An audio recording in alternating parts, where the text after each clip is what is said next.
के बारे में मैंने इंडिया टुडे में पढ़ा था, तो मैंने उस आश्रम में जाके पता लगाया तो वो आश्रम बहुत प्रसिद्ध आश्रम है। वो इसलिए प्रसिद्ध है क्योंकि जो लोग वहां पर उस आश्रम में जाते हैं तो आश्रम के जो लोग होते हैं ना, वो उनका बहुत ख्याल रखते हैं, क्योंकि कहते हैं जो व्यक्ति फांसी चढ़ा रहे उसकी भी अंतिम इच्छा पूरी की जाती है। तो कोई व्यक्ति बनारस में जा रहा है और कह रहा है कि यहाँ पर मैं शरीर छोड़ूं तो मुझे मोक्ष मिलना चाहिए, तो वहां के लोग बड़े प्यार से बड़ा उनका ध्यान रखते हैं। अब वो आश्रम इतना प्रसिद्ध हो गया कि सभी लोग चाहते कि उसी आश्रम में हम शरीर छोड़े। अब उसमें एक प्रॉब्लम ये थी कि लिमिटेड कमरे थे और लोग इतना ज्यादा आ रहे थे, अब उसको मैनेज कैसे करें। तो उन्होंने एक सिस्टम बनाया, मैनेजमेंट का एक सिस्टम बनाया कि आप इस आश्रम में आकर अगर आप शरीर छोड़कर मोक्ष पाना चाहते हैं तो आपका बहुत प्यार से स्वागत है, लेकिन एक छोटी सी बात का ध्यान रखना, जिस दिन आप आश्रम में चेक इन किए 1 हफ्ते के अंदर आपको ऊपर जाना पड़ेगा, और अगर 1 हफ्ते के अंदर ऊपर नहीं गया तो आपको घर वापस जाना है, उसको मैनेजमेंट करना पड़ेगा। तो देखा ये गया कि बहुत ही वृद्ध लोग या डॉक्टर्स ने कहा कुछ घंटों के मेहमान है वहीं पर जाते हैं।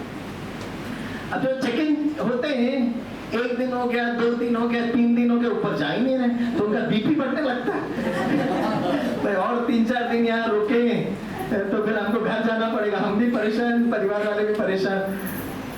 तो वहां के आश्रम के लोग पता क्या करते हैं, उनके नजदीक बैठते हैं और उनसे पूछते हैं क्या हुआ, ऊपर नहीं जा रहे क्या।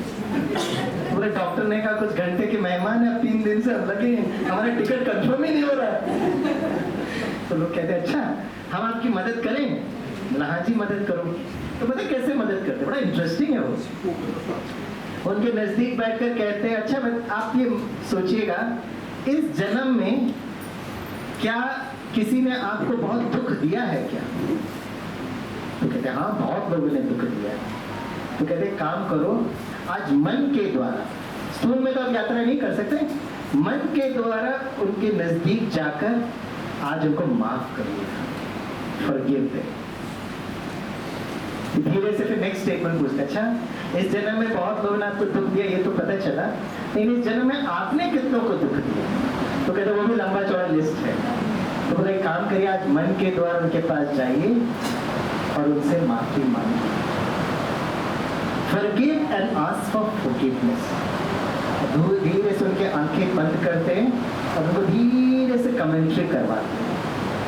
मन के द्वारा उनके पास जाइए, माफ कर दीजिए, कोई बात नहीं, पकड़ के मत चलो,